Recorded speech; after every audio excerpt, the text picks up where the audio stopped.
Hola, agentes de segundo. Voy a entrar por este lado otra vez, esta vez para variar un poquillo. Ay, bueno, ¿cómo lleváis el encierro? Yo estoy aquí que estoy haciendo vídeos y todo eso para no aburrirme un poquillo. Y, y vamos a ver ahora ya el punto 5. Ya vamos por el punto 5. O sea, vamos a darle giro a este tema pronto. La semana que viene lo acabamos y empezamos otro. Y como el sistema de evaluación va a ser las 15 preguntas más las actividades que hagáis, vais perfecto. Esta evaluación yo creo que vais a probar casi todo y con nota, si os ponéis al día. Vimos el otro día, que era un poco confuso porque estaban privilegiados y no privilegiados durante la Edad Media, ¿no? Los privilegiados eran la nobleza y el clero y los no privilegiados el Estado llano. Eran tres estamentos, privilegiados, no privilegiados, pero tres estamentos. Dos de ellos privilegiados y uno no. Vimos el otro día la nobleza, un poco lo del castillo que le había hecho en las actividades. Espero. Y hoy vamos a ver el clero. El clero era el otro estamento que era privilegiado, o sea, que poseía las tierras y tampoco pagaba impuestos. Vamos a ver el primer apartado que nos dice que la Iglesia regulaba la vida social. Regulaba la vida social un poco como pasaba no hace tanto aquí en España. El ciclo de vida lo regulaban ellos, ¿no? Era el nacimiento, pues tenía el bautismo, luego tenía la primera comunión y luego tenía, cuando te casabas, la ceremonia la tenía que, digamos que celebrarse por la iglesia, la boda y luego el entierro también, cuando te morías. O sea, prácticamente pues, luego bautizaba a tu hijo y luego el entierro. O sea, era un poquillo... ¿De qué se ocupaba aparte de esto? Pues aparte de la ceremonia, pues de las festividades. Había un calendario festivo, que también está ahora, que está en Semana Santa, que sabéis que va rotando porque es la primera luna llena de primavera. Luego estaba la Pascua, estaba la Navidad, los domingos que había que ir a misa, y luego la romería y las festividades pues que eran locales o que eran en conmemoración de algún santo. Entonces, esto ahora son fiestas que tenemos y que nosotros paramos de trabajar y tenemos vacaciones y todas las cosas, pero esto estaba antes íntimamente relacionado pues con todo lo que eran los ciclos de la agricultura y todo eso.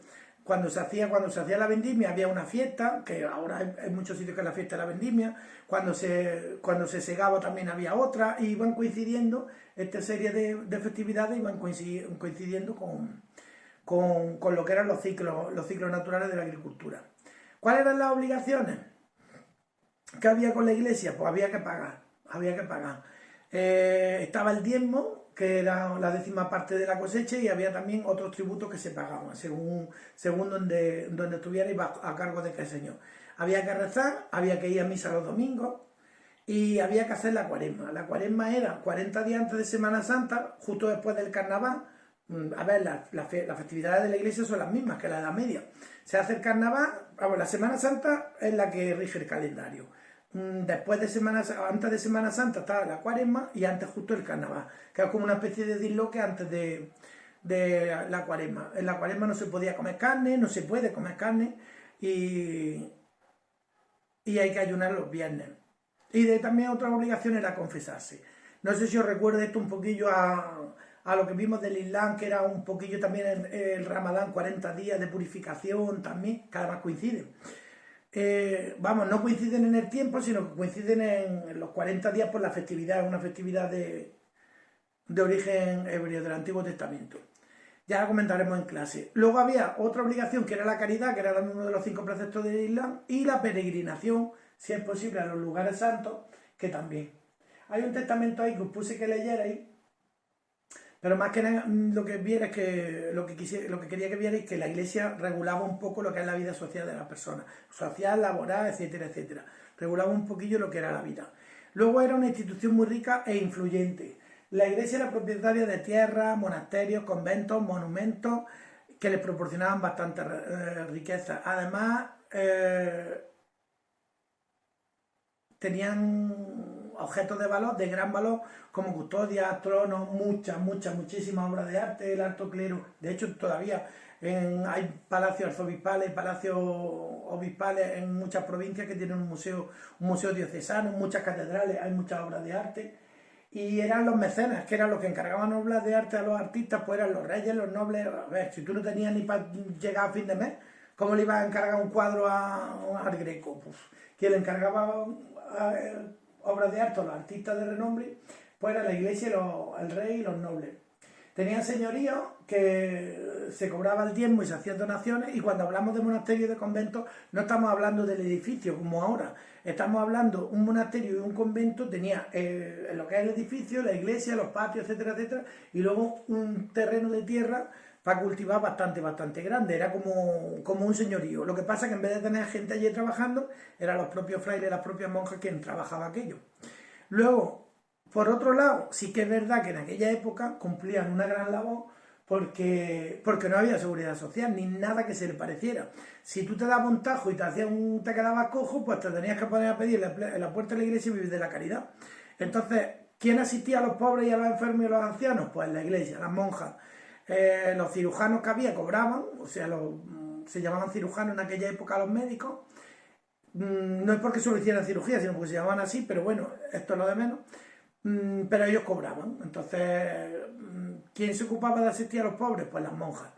A los enfermos y a los ancianos, cuando también, como no había pensiones de jubilación, las monjas. Y la labor de enseñanza también se hacía con la iglesia, era la iglesia la que te enseñaba, lo cual tenía una doble vertiente. Ellos prestaban ese servicio, enseñaban a leer y a escribir a muy poquito, porque enseñaban a leer y a escribir a muy poquito, a una élite, pero también lo estaban instruyendo en la fe, digamos. Así que era una sociedad bastante impregnada de lo que es la religiosidad y de lo que es de esto.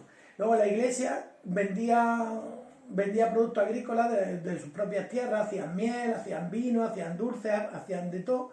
Tenían derechos señoriales en los sitios donde ellos tenían un señorío que le daban la parte de la producción. El diezmo, que solo cobraban, era la 10ª parte de la recolección.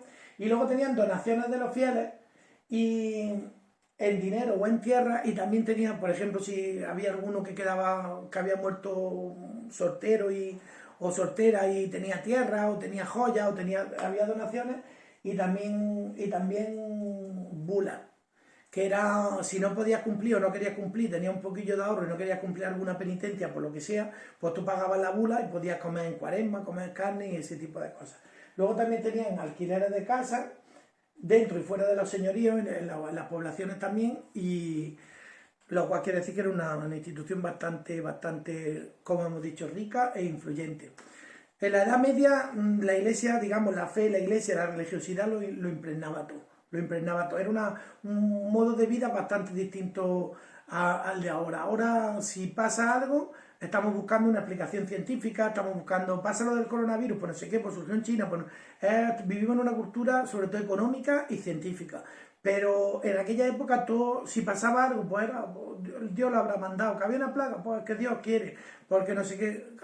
Hasta hace poco escuchábamos, bueno, todavía la escuchamos, la frase esta de la abuela: si Dios quiere, pues si Dios quiere, sea lo que Dios quiera. Pues esto, pero al 100%, y de verdad, era lo que vivía todo el mundo. Todo lo que pasaba en el mundo, todo lo que había, era designio de Dios. Y había que asumir pues, los designios de Dios como lo que eran, como un mandato divino. Entonces, un poco para la mentalidad, para nuestra mentalidad, un poco complicada de entender, pero era así. ¿Cómo estaba organizada la iglesia? Pues la iglesia estaba organizada, el papa a la cabeza y luego el clero, que se dividía en dos grandes grupos. El clero secular, que eran los sacerdotes, los curas, los párrocos, los párrocos, los obispos y los cardenales. Y el clero regular, que eran los monjes y las monjas, que estaban dedicados a la oración.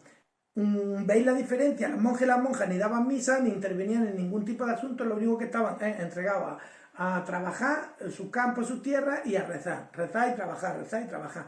Y el clero secular, pues los sacerdotes pues se ocupaban de cuestiones del pueblo, de dar la misa y de cuestiones de orden y moral pública también. Los curas, los párrocos, los obispos y los cardenales.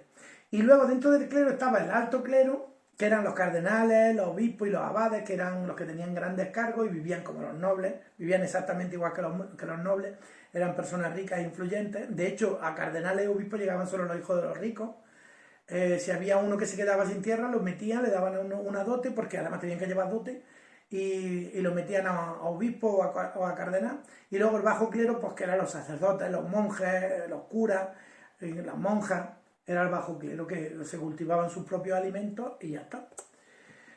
Entonces, con esto hemos visto un poquillo rápido y muy intenso lo de la iglesia. Lo del feudo, pues lo vamos a dejar para el próximo día. Lo vamos a dejar para el próximo día porque tampoco vamos bien de tiempo. Y este tema nos lo vamos a merendar ya. Hablando de merendar, tengo un hambre. Voy a ver si como algo. Adiós. Ay, ay, ay. No me mejoro del lumbago ni para atrás.